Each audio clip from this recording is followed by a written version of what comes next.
Di tengah keramaian Makkah, pernah ada satu suara yang justru diabaikan semua orang. Suatu hari, para wanita Quraisy berkumpul di sekitar Ka'bah. Itu semacam hari perayaan mereka. Mereka duduk, berbincang, dan memenuhi area sekitar Masjidil Haram. Tiba-tiba datang seorang laki-laki Yahudi.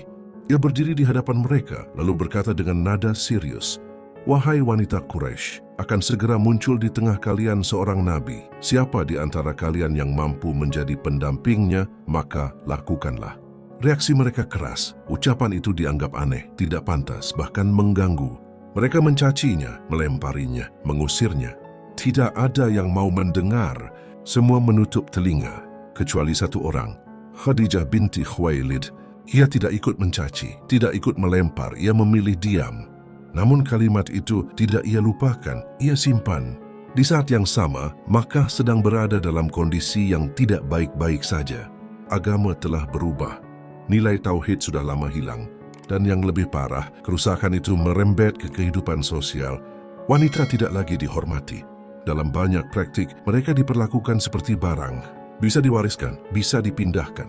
Bahkan dalam sebagian tempat, bisa dijadikan taruhan.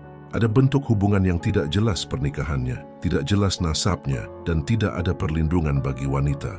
Di tengah sistem seperti ini, kehormatan menjadi sesuatu yang langka. Namun tidak semua orang larut. Ada keluarga-keluarga tertentu yang tetap menjaga martabat. Dan di antara mereka, Khadijah adalah salah satu yang paling menonjol. Ia bukan wanita biasa. Ia dikenal cerdas, tegas dalam keputusan, terhormat nasabnya, dan paling kaya di antara wanita Quraisy saat itu. Banyak laki-laki Quraisy melamarnya. Namun ia tidak terburu-buru. Ia memilih dengan sangat hati-hati. Di waktu yang lain, seorang laki-laki muda dari Bani Hashim sedang tumbuh dengan reputasi yang berbeda dari masyarakatnya. Namanya Muhammad. Di usia 25 tahun, ia sudah dikenal dengan satu gelar di Makkah, orang yang paling terpercaya. Bukan karena satu kejadian, tapi karena akumulasi akhlak yang terus konsisten, kejujuran, amanah, dan sikap yang bersih dari kebiasaan buruk masyarakat saat itu. Suatu hari Abu Thalib berkata kepadanya, "Wahai keponakanku, aku tidak memiliki harta. Keadaan sedang sulit. Sementara kafilah Quraisy akan berangkat ke Syam, Khadijah biasa mengirim orang untuk berdagang membawa hartanya. Cobalah engkau menawarkan diri." Muhammad tidak menolak, ia tidak mencari jalan mudah. Dan ketika kabar itu sampai kepada Khadijah, ia tidak sekadar menerima, ia justru memberi lebih. Ia menawarkan upah 2 kali lipat dari biasanya. Bukan tanpa alasan, ia sudah mendengar tentang Muhammad, tentang kejujurannya, tentang amanahnya, tentang akhlaknya. Ia ingin memastikan sendiri. Maka berangkatlah Muhammad menuju Syam bersama seorang pembantu Khadijah bernama Maisarah. Perjalanan ini yang akan mengubah segalanya. Sesampainya di Busra, mereka singgah di bawah sebuah pohon, dekat tempat ibadah seorang rahib bernama Nastura. Rahib itu memperhatikan, lalu memanggil Maisarah, "Siapa laki-laki yang turun di bawah pohon itu?" Maisarah menjawab, "Seorang laki-laki dari Quraisy, dari Tanah Haram." Rahib itu langsung berkata, "Tidak ada yang pernah singgah di bawah pohon itu kecuali seorang nabi." Lalu ia bertanya lagi, "Apakah di kedua matanya ada kemerahan?" Maisarah menjawab, "Ada, dan itu tidak pernah hilang." Rahib itu berkata tegas, "Itu dia nabi terakhir." Perjalanan berlanjut. Muhammad berdagang seperti biasa. Namun dalam satu transaksi terjadi perbedaan pendapat. Seorang laki-laki berkata, "Bersumpahlah dengan Lata dan Uzza." Muhammad menjawab tenang, "Aku tidak pernah bersumpah dengan keduanya, bahkan aku berpaling dari keduanya." Laki-laki itu langsung berkata, "Ucapanmu benar." Dan setelah itu ia menarik Maisarah secara diam-diam, lalu berkata, "Ini adalah nabi umat ini. Demi Allah kami mengenalnya dalam kitab-kitab kami." Maisarah menyimpan semua itu, tidak satu pun ia lupakan. Di tengah perjalanan, saat panas mencapai puncaknya, Maisarah melihat sesuatu yang tidak biasa. Ia melihat 2 malaikat menaungi Muhammad dari terik matahari sepanjang perjalanan berulang kali, sampai akhirnya rasa hormat Maisarah berubah. Bukan sekadar hormat kepada majikan perjalanan, tapi seperti seorang pelayan kepada tuannya. Perdagangan selesai, dan hasilnya tidak biasa. Keuntungan yang didapatkan jauh lebih besar dari biasanya. Bahkan disebutkan belum pernah Khadijah mendapatkan keuntungan sebesar itu sebelumnya. Dalam perjalanan pulang saat mereka sampai di Mar Az-Zahran, Maisarah berkata, "Wahai Muhammad, pergilah lebih dulu, temui Khadijah. Sampaikan kabar ini, ia akan senang mendengarnya." Muhammad pun mendahului. Masuk ke Makkah di tengah terik siang. Saat itu Khadijah berada di bagian atas rumahnya bersama beberapa wanita, di antaranya Nafisah binti Munyah. Dari kejauhan, ia melihat Muhammad datang. Namun ada sesuatu yang membuatnya terdiam. Ia melihat dua malaikat menaungi beliau. Ia tidak langsung bicara. Ia hanya memperlihatkan itu kepada wanita-wanita di sekitarnya. Mereka pun heran. Muhammad masuk dan menyampaikan hasil perdagangan, keuntungan besar, transaksi yang bersih. Semua jelas. Khadijah mendengarkan dengan tenang. Namun ia belum selesai. Ia menunggu satu orang lagi. Saat Maisarah datang, ia langsung berkata, "Aku telah melihat sesuatu." Maisarah menjawab, "Aku juga." Lalu ia menceritakan semuanya.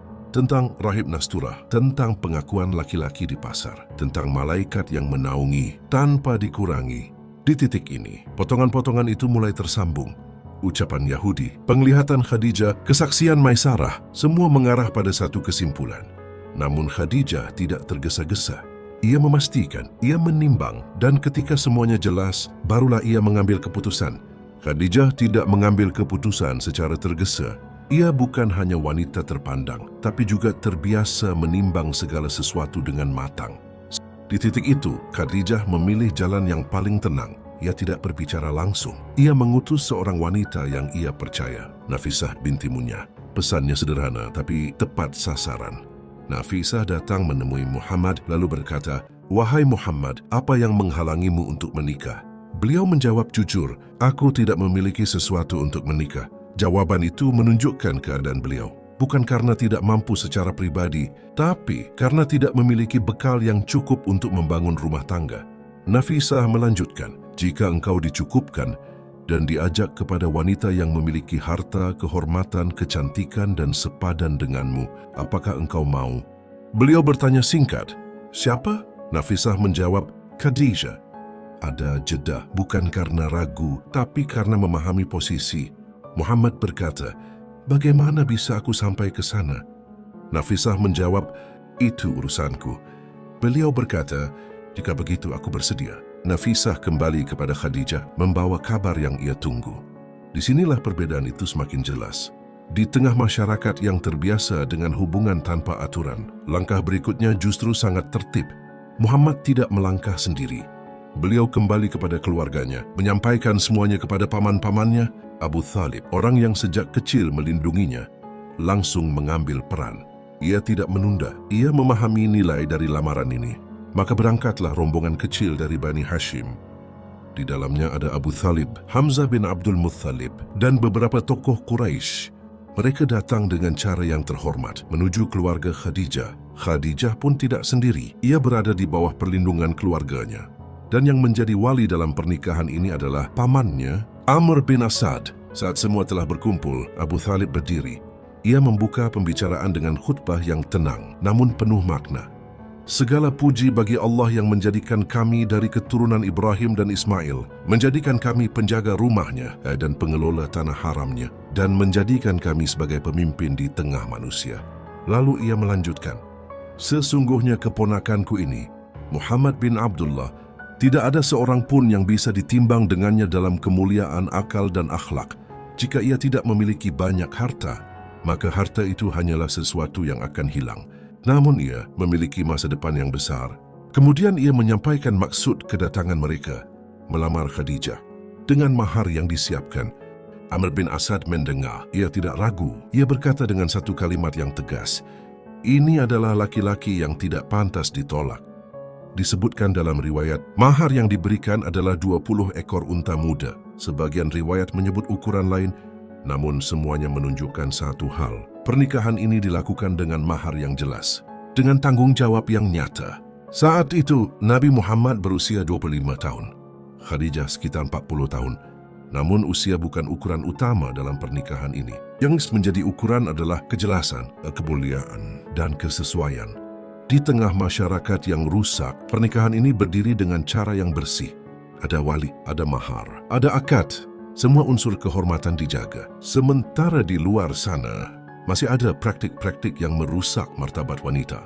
Hubungan tanpa ikatan, tanpa tanggung jawab, tanpa kejelasan nasab. Namun rumah ini dibangun di atas fondasi yang berbeda. Inilah rumah pertama Nabi Muhammad.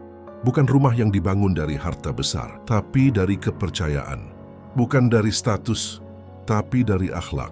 Dan dari rumah inilah nanti akan lahir ketenangan pertama saat wahyu turun. Jika kamu ingin lanjut ke fase berikutnya, bagaimana kehidupan rumah tangga ini sebelum kenabian dan peran Khadijah saat wahyu pertama turun, tulis lanjut di kolom komentar. Dan bagikan kisah ini agar orang tahu bagaimana Islam sejak awal memuliakan pernikahan.